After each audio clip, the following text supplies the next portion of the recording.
Have you ever sat down to do that one thing you know you need to do, but instead you ended up staring at your phone for 3 hours? And the weirdest part isn't that you're lazy, because you're actually stressed the whole time you're scrolling. You feel this heavy weight in your chest, this constant nagging thought that you're falling behind, yet your body just won't move. It feels like there's a physical wall between you and your goals. You start wondering if something is actually wrong with you or if you're just not as disciplined as everyone else seems to be.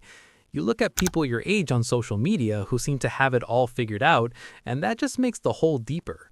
But what if I told you that being stuck isn't a character flaw? What if it's actually your brain trying to protect you in a really inconvenient way? We're going to talk about why your mind creates this invisible cage, and more importantly, how we can actually start walking out of it without needing some massive explosion of willpower that you don't have right now. Right now, being a teenager or in your early 20s feels like being at a crossroads where every single signpost is pointing in a different direction. You're dealing with the pressure from your parents who want you to be secure, the pressure from school which feels like a memory test rather than actual learning, and the internal pressure of wanting to be successful before you even turn 21. There's this massive gap between what you're taught in a classroom and what you actually need to survive in the real world.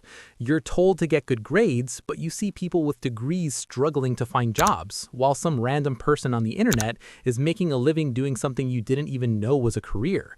It's confusing. It's overwhelming. This stuck feeling usually comes from the fact that the stakes feel way too high.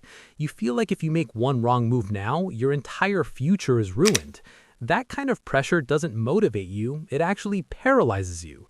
You start comparing your behind-the-scenes footage with everyone else's highlight reel, and suddenly taking that first small step feels pointless because you're already so far behind in your own head. To understand why this happens, we have to look at what's going on inside your head. Your brain has a very specific priority: keeping you safe. To your primitive brain, safe means comfortable and predictable.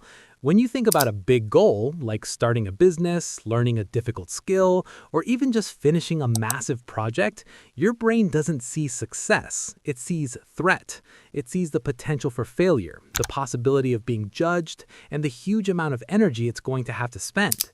So it triggers a survival mechanism. Procrastination is actually an emotional regulation strategy. It's not about being bad at time management. It's about your brain trying to avoid the negative emotions associated with a task. When you feel stuck, your amygdala, which handles fear, is basically winning a fight against your prefrontal cortex, which handles logic. Your brain thinks, if I don't start, I can't fail. It would rather you stay in the safety of your bed scrolling through TikTok than risk the discomfort of trying something new and potentially being bad at it. You aren't lazy, you're just overprotected by your own biology. We need to change how we look at progress. Most people wait for motivation to strike before they do anything. They think they need to feel fired up to start. But motivation is a feeling, and feelings are unreliable. If you wait until you feel like doing it, you might be waiting forever. What you actually need is clarity. Clarity is knowing exactly what the next 30 minutes look like, not the next 30 days. We often get stuck because our goals are too big and too vague.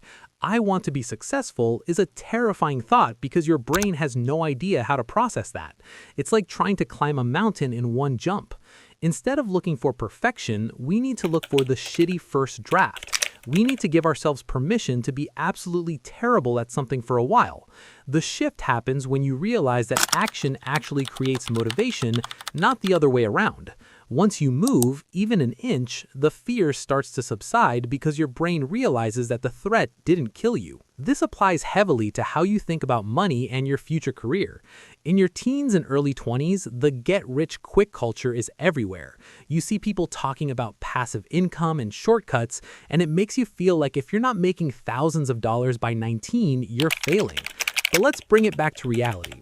Money is simply an exchange of value. To get value, you have to provide value. And to provide value, you need skills. Instead of stressing about how to get rich, stress about how to get skilled. Think of yourself like a character in a video game. Right now, your level is low, and that's okay. You're in the phase of the game where you gather tools and experience.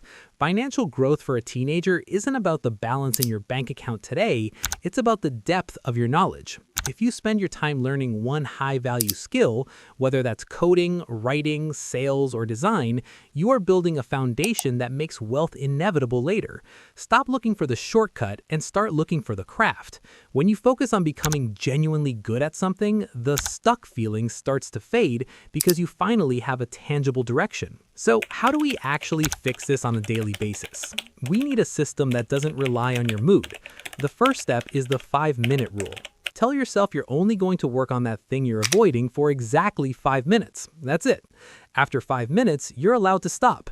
Usually, the hardest part of any task is the transition from doing nothing to doing something.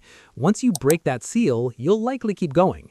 Second, you need to pick one skill. Just one. Don't try to learn 10 things at once. Spend 30 minutes a day on that one skill. It sounds small, but in a year, that's over 180 hours of focused practice.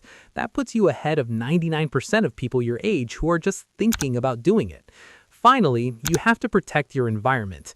If your phone is next to you, you've already lost the battle. Put it in another room. Your brain is wired to take the path of least resistance, so you have to make the bad habits harder to do and the good ones easier to start. It's okay if you don't have it all figured out yet. Most adults are just pretending they do. You have so much time to grow, to fail, and to pivot.